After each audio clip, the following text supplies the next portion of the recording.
मध्य प्रदेश के किसानों के लिए एक अच्छी खबर है। एमएसपी पर गेहूं खरीदी की तारीख बढ़ाई गई और दूसरी बार ये तारीख बढ़ाई गई है। अब 31 मई तक हो सकेगी एमएसपी पर गेहूं की खरीदी। ओलावृष्टि और बारिश की वजह से कई किसान हो रहे थे वंचित। खाद्य नागरिक आपूर्ति विभाग ने सभी कलेक्टरों को इसके लिए निर्देश भी दे दिए हैं। तो ये बड़ी खबर और खुशी की खबर, एक अच्छी खबर मध्य प्रदेश के किसानों के लिए। एमएसपी पर गेहूं खरीदी की तारीख अब दोबारा से बढ़ा दी गई है। 31 मई तक एमएसपी पर गेहूं की खरीदी हो सकेगी। और इस पूरी खबर पर अधिक जानकारी के साथ श्याम सिंह तोमर हमारे साथ फोन लाइन पर लाइव जुड़ गए हैं। तो श्याम का रुख करूंगी। श्याम, ये तारीख दोबारा बढ़ाई गई है, 31 मई तक अब एमएसपी पर गेहूं की खरीदी होगी। कितना फायदा इससे किसानों को? देखिए प्रतिज्ञा, जो किसान है, अन्नदाता है, लगातार परेशान रहा क्योंकि ओलावृष्टि हुई, बेमौसम बारिश हुई। ऐसे में सरकार का सॉफ्ट कॉर्नर है और अधिकतम समय उसको सरकार देना चाहती है कि उसकी जो मेहनत है उसकी लागत उसको मिल पाए, न्यूनतम समर्थन मूल्य मिल पाए, एमएसपी मिल पाए। इसीलिए 2 बार, ये दूसरी बार है तारीख बढ़ाई गई। जो ओरिजिनल डेट थी वो 7 तारीख थी, इससे पहले जो है उसके बाद में 20 मई की गई, उसके बाद में अब ये 31 मई की गई है। तो इस हिसाब से किसान को फ़ायदा हो जाए, न्यूनतम समर्थन मूल्य पर उसकी मैक्सिमम गेहूं की खरीदी हो पाए, ये कोशिश है। इसीलिए जो है ये सरकार कवायद कर रही है। बिल्कुल श्याम, खाद्य नागरिक आपूर्ति विभाग ने अभी कलेक्टरों को निर्देश भी दे दिए हैं। इस निर्देश में और क्या कुछ कहा गया है?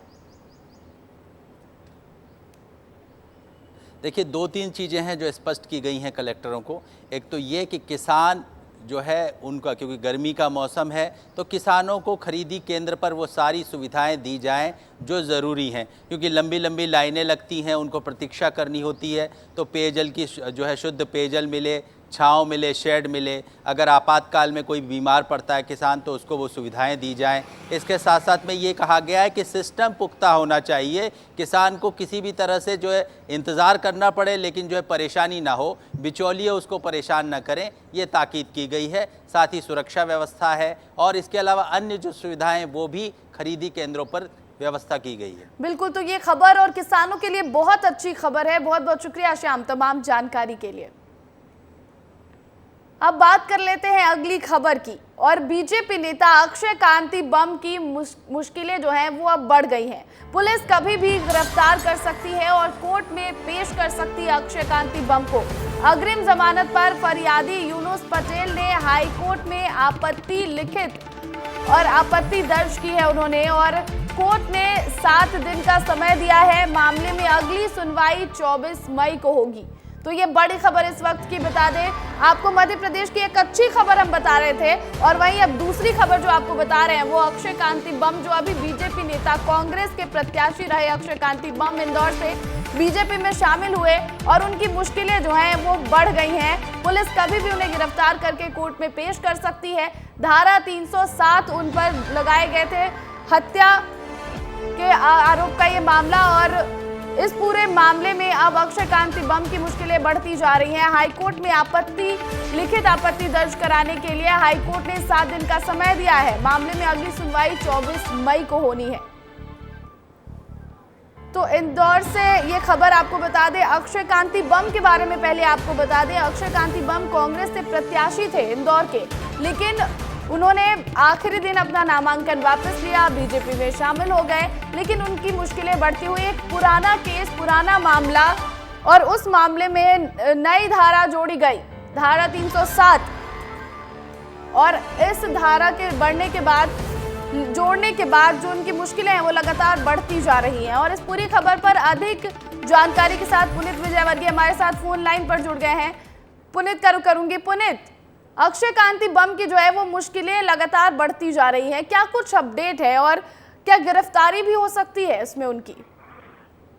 जी देखिए, बिल्कुल उनकी मुश्किलें लगातार बढ़ती जा रही है। कल उन्होंने हाई कोर्ट में अग्रिम जमानत याचिका लगाई थी, लेकिन जो फरियादी मान पटेल, उन्होंने आपत्ति ली थी, जिसके चलते उनकी जो याचिका है वो एक्सेप्ट नहीं हो सकती। अब 24 मई को इस पूरे मामले में फिर से सुनवाई होगी। तो निश्चित तौर पर जो ये 7 दिन का समय है, इस 7 दिन में अक्षय कांति बम और उनके पिता पुलिस को कहीं भी मिलते हैं तो उन्हें गिरफ्तार कर कोर्ट में पेश किया जाएगा। जी पुनीत, अगर देखा जाए तो अक्षय कांति बम को तलाश करने के लिए कांग्रेस भी एक अभियान चला रही थी। 55 उड़नदस्ता टीम को तैयार किया था। अब दूसरी ओर पुलिस प्रशासन भी गिरफ्तार कर सकती है। कितनी मुश्किलें बढ़ गई, कितनी मुश्किल में है अक्षय कांति बम?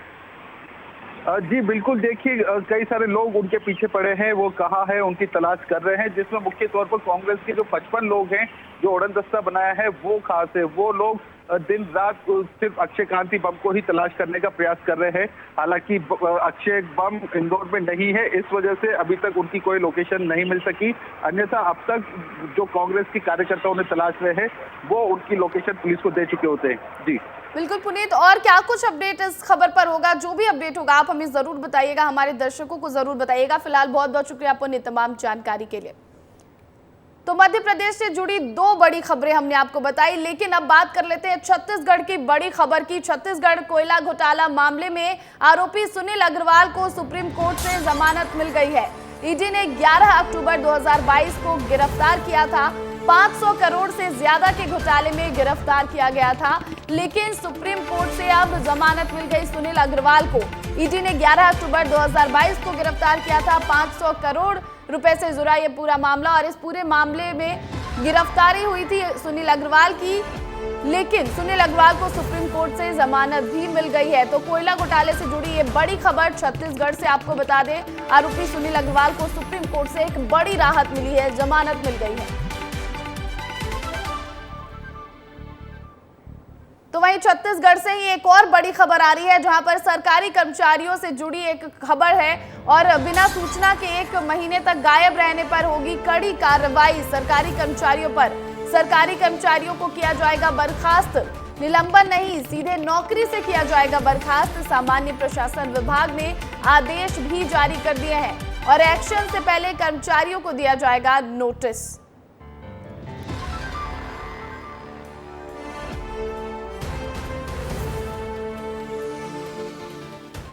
तो एक और बड़ी खबर आपको छत्तीसगढ़ से बता दें, क्योंकि छत्तीसगढ़ में चुनाव संपन्न हो चुके हैं, तो मतगणना के लिए रायपुर में प्रशासन की तैयारी भी शुरू हो गई है।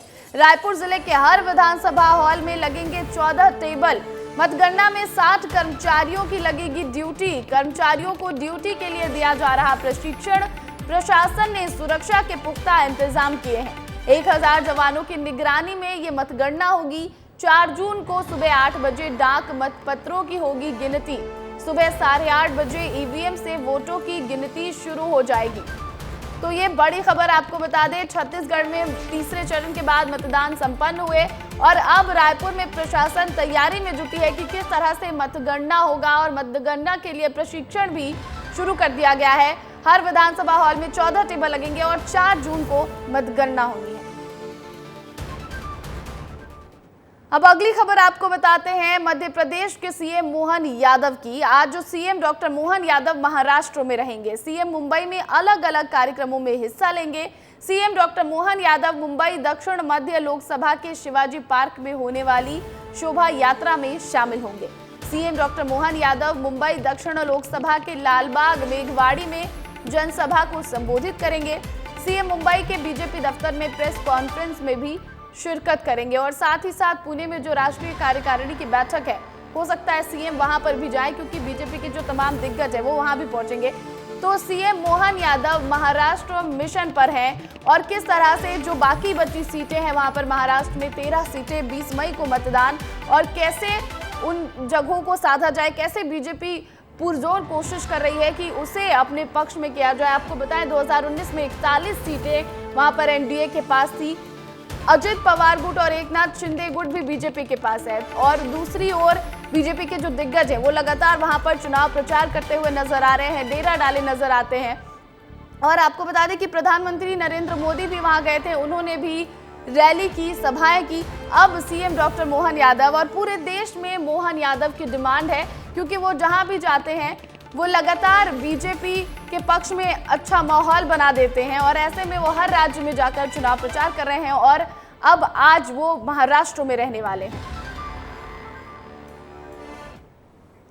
तो मध्य प्रदेश के मुख्यमंत्री के बाद अब बात करेंगे छत्तीसगढ़ के सीएम की। विष्णुदेव साय ने अपनी नन्ही दोस्त के साथ एक फोटो पोस्ट किया है, उसके बारे में बात कर लेते हैं। सीएम ने शुक्रवार देर रात एक्स पर एक नन्ही सी बच्ची को अपना दोस्त बताकर उसके साथ तस्वीर साझा करते हुए एक लंबी पोस्ट की है। एक्स पर सीएम विष्णुदेव साय ने अपनी पोस्ट में लिखा है कि उन नन्हे नन्हे कदमों की बात कुछ और थी, उस नन्ही सी दोस्त से मुलाकात की बात ही कुछ और थी। तो सीएम विष्णुदेव साय एक अलग अंदाज में नजर आए। आपको याद होगा कि प्रधानमंत्री नरेंद्र मोदी भी कई जगहों पर जाते हैं तो ऐसे ही वो छोटे बच्चों के साथ मिलते हैं, और अब जो मुख्यमंत्री हैं बीजेपी के पार्टी के छत्तीसगढ़ के मुख्यमंत्री विष्णुदेव साय, वो भी एक नन्ही सी बच्ची के साथ तस्वीर शेयर कर रहे हैं सोशल मीडिया पर। अब अगली खबर का रुख करेंगे सागर से। आपको अगली खबर बता दें, सागर में गेहूं खरीदी केंद्र में बड़ा खेल, और खरीदी केंद्र में गेहूं के ऊपर डाला जा रहा है पानी। गेहूं से लदे ट्रक के ऊपर भी डाला जा रहा है पानी। सरकारी गोदाम जाने से पहले भिगोया जा रहा है गेहूं, और वजन बढ़ाने के लिए समिति प्रबंधक के कर्मचारियों का खेल। मामले का वीडियो अब सोशल मीडिया पर भी वायरल हो रहा है और सीसीटीवी फुटेज भी इसका सामने आ चुका है। सानौधा सेवा सहकारी समिति का बताया जा रहा है ये पूरा का पूरा वीडियो। तो आपको ये खबर बता दें, सागर में गेहूं खरीदी केंद्र में एक बड़ा खेल हो रहा है। खरीदी केंद्र में गेहूं के ऊपर पानी डाला जा रहा है, गेहूं से लदे ट्रक के ऊपर पानी डाला जा रहा है। आप ये वीडियो देखिए, ये वो वीडियो है जो वायरल हो रहा है, और किस तरह से पाइप के जरिए जो भी बोरे हैं गेहूं के उस पर पानी डाला जा रहा है। और किसान इतनी मेहनत करते हैं, इतनी मेहनत से फसलों को उगाते हैं, और उसके बाद की जो लंबी प्रक्रिया होती है, और उसके बाद इस तरह से बर्बाद किया जा रहा है जो गेहूं है उसे, और उस पर पानी डाला जा रहा है। और इस पूरी खबर पर अधिक जानकारी के साथ परशुराम साहू हमारे साथ फोन लाइन पर जुड़ गए हैं। परशुराम, ये वीडियो अब सोशल मीडिया पर वायरल है, क्या कुछ कार्रवाई आगे हो सकती है? जी प्रतिज्ञा, हम अपने दर्शकों को बता दें कि वीडियो जो है सागर जिले के सानौदा सेवा सहकारी समिति का बताया जा रहा है। ये वीडियो जो है लंबे समय से जो है सोशल मीडिया पे घूम रहा था। जब विस्तार न्यूज ने अभी ये खबर प्रमुखता से दिखाई अपने दर्शकों के लिए, तो इसमें जिम्मेदार जो है कैमरे के सामने से आने से बच रहे हैं। मामले को लेकर हमारी जो है कैबिनेट मंत्री गोविंद सिंह राजपूत से भी बात हुई है। उन्होंने मामले में अनभिज्ञता जाहिर करते हुए ये कहा है कि मुझे इस मामले की जानकारी नहीं है। वही अब पूरे मामले को लेकर कांग्रेस जो है हमलावर हो गई है। तो किस तरह जो है सरकारी मतलब चंद रुपयों की को लाभ कमाने के लिए समिति प्रबंधक किस तरह जो है सरकार को लाखों रुपए का चूना लगा रहे हैं। बिल्कुल परशुराम, और मैं उम्मीद करती हूँ कि ये वीडियो अब जब वायरल हो रहा है, विस्तार न्यूज ने भी ये जब खबर दिखाई है, तो इसके बाद कोई कार्रवाई जरूर होगी, क्योंकि विस्तार न्यूज की खबर का असर भी बहुत अच्छा होता है। फिलहाल बहुत बहुत शुक्रिया परशुराम तमाम जानकारी के लिए। सागर के बाद अब आपको इंदौर की खबर बता दें। इंदौर स्थित कोको लोको पब नियम कायदे का पालन नहीं कर रहे हैं। सेटिंग से विजयनगर थाने के सामने देर रात तक ये पब चल रहा था। पुलिस कमिश्नर को कई बार शिकायत की गई, लेकिन कार्रवाई के बजाय पुलिस वहां 2 बार पहुंची और अपना मुंह दिखाकर वापस चली गई। तीसरी बार शिकायत होने के बाद पुलिसकर्मी वहां पहुंचे और पब में पार्टी कर रहे युवक युवतियों को बाहर भेजकर पब को बंद करवा दिया, लेकिन पब संचालक पर पुलिस ने कोई कार्रवाई नहीं की। ऐसे में अब पुलिस की कार्यशैली पर भी सवाल उठ रहे हैं। आपको बताएं कि मध्य प्रदेश में भले ही चुनाव संपन्न हो चुके हों, लेकिन पूरे देश में आचार संहिता लागू है, क्योंकि अभी भी 3 चरणों के मतदान बाकी। ऐसे में शुरुआती दिनों में लगातार पुलिस प्रशासन कार्रवाई कर रही थी, लेकिन अब जो ये कार्यशैली है पुलिस प्रशासन की, इस पर सवाल उठ रहे हैं। छत्तीसगढ़ शराब घोटाले मामले से जुड़ी एक बड़ी खबर आपको बता दें। कारोबारी त्रिलोक सिंह ढिल्लन को कोर्ट से नहीं मिली है राहत। जमानत याचिका कोर्ट ने खारिज कर दी। ईओडब्ल्यू ने 25 अप्रैल को गिरफ्तार किया था। अनवर ढेबर की जमानत याचिका को भी कोर्ट ने खारिज कर दिया है। तो इस वक्त की बड़ी खबर आपको बता दें, छत्तीसगढ़ शराब घोटाला मामले से जुड़ी, जहां पर कारोबारी त्रिलोक सिंह ढिल्लन को कोर्ट से राहत नहीं मिली, जमानत याचिका खारिज कर दी गई और अनवर ढेबर की जमानत याचिका भी खारिज कर दी गई। आपको बताएं कि छत्तीसगढ़ शराब घोटाले मामले में 5 आरोपी गिरफ्तार हुए हैं और इसमें अभी 2 आरोपियों को जो है वो जमानत, उनकी याचिका कोर्ट ने खारिज कर दी है। इस पूरी खबर पर अधिक जानकारी के साथ अनमोल तिवारी हमारे साथ लाइव जुड़ गए हैं। अनमोल का रुख करूंगी मैं। अनमोल, जो 2 आरोपी हैं इसमें जिन्होंने याचिका लगाई थी जमानत की, उनकी याचिका खारिज कर दी गई, और क्या कुछ अपडेट है इस पर?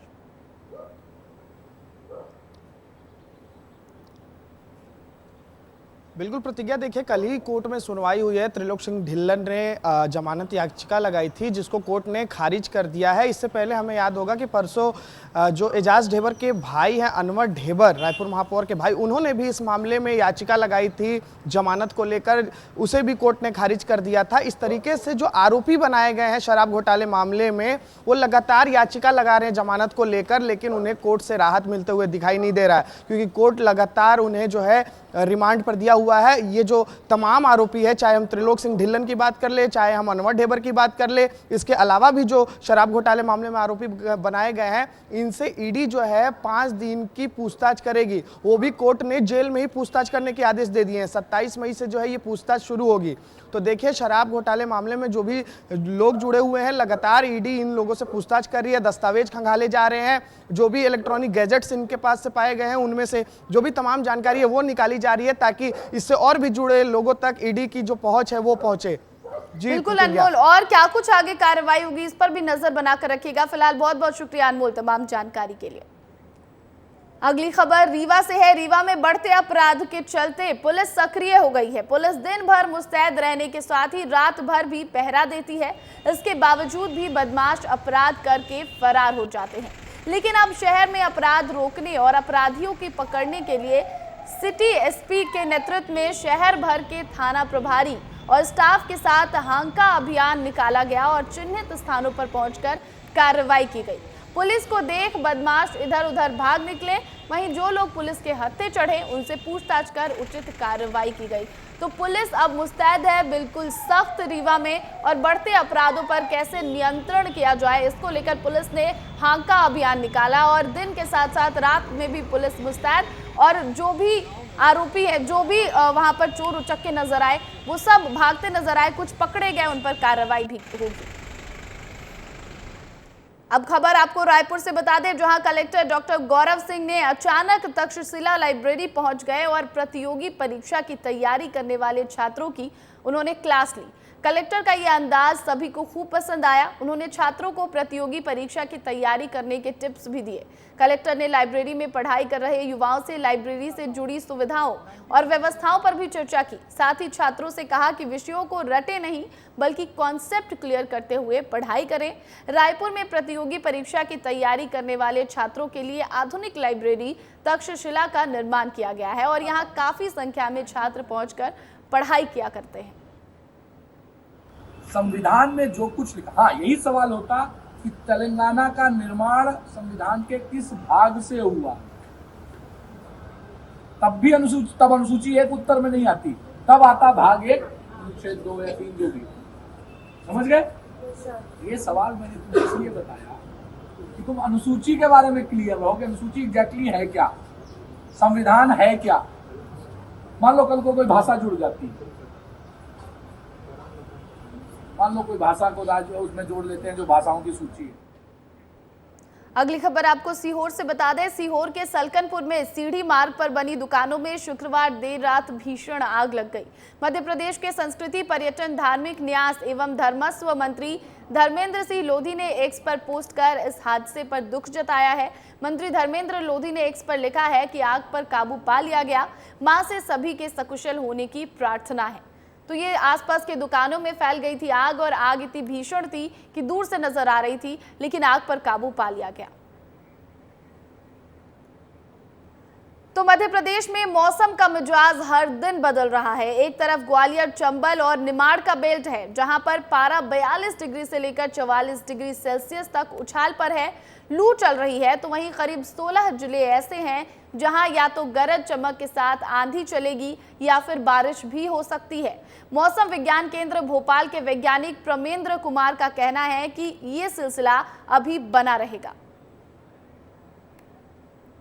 हमारे साथ प्रमेंद्र कुमार जी हैं, वैज्ञानिक हैं मौसम विभाग के। हम उनसे जानेंगे कि वो कौन से जो है ज़िले हैं ग्वालियर, चंबल और निमाड़ के जहां पर हीट वेव रहेगी, और वो कौन से ज़िले हैं जहां पर गरज चमक के साथ बारिश हो सकती है या ओले गिर सकते हैं। सर, क्या स्थिति आपके पास में रिकॉर्ड है, बताइएगा वो कौन से ज़िले हैं जहाँ पर टेम्परेचर 40 के पार जा रहा है।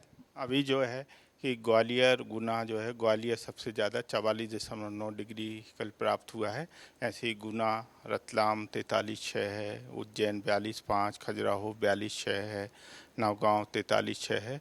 इसी तरह से जो है आज भी जो है टेम्परेचर इसी तरह रहने की संभावना है। कि जो 18 तारीख का मैप है इसमें बहुत सी जगह हीट वेव की है। शिवपुर कला, देखिए श्योपुर है, मोरेना है, भिंड, ग्वालियर है, शिवपुरी है, दतिया है, निवाड़ी है, टीकमगढ़ है, छतरपुर है। अच्छा सर, लोगों को ये लगता है कि अब क्योंकि मई मिड हो चुका है, मई का मध्य है, तो कहीं ना कहीं अब हीट वेव चलेगी और उनको गर्मी परेशान करेगी। तो इस बारे में भी थोड़ा सा बता दीजिए ताकि वो सुकून हासिल कर सकें या उपाय कर सकें गर्मी को लेकर। हाँ, अभी जो है ऊपर नॉर्थ साइड जो है हीट वेव का चांस बन गया है, तो इसलिए जो है कि लोगों को अपने बचाव के लिए गर्म पानी नहीं लें, ठंडा पानी लें और जो है टॉवल वगैरह का उपयोग करें और ज़्यादातर धूप में ना जाने की कोशिश करें। बहुत ज़रूरी नहीं हो तो अपने घर पे ही रहें। तो आपने सुना प्रवीण कुमार जी को, और वो बता रहे थे कि ग्वालियर चंबल हो या निमाड़ हो, वहाँ पर हीट वेव्स हो सकती है, लू चल सकती है, इसलिए आप एहतियात बरतें। जब तक ज़रूरी हो, न ज़रूरी हो तो बाहर ना निकलें। बाकी प्रदेश में टेम्परेचर कंट्रोल में रहेगा, लेकिन गर्मी तो रहने ही वाली है। श्याम सिंह तोमर, विस्तार न्यूज़ के लिए।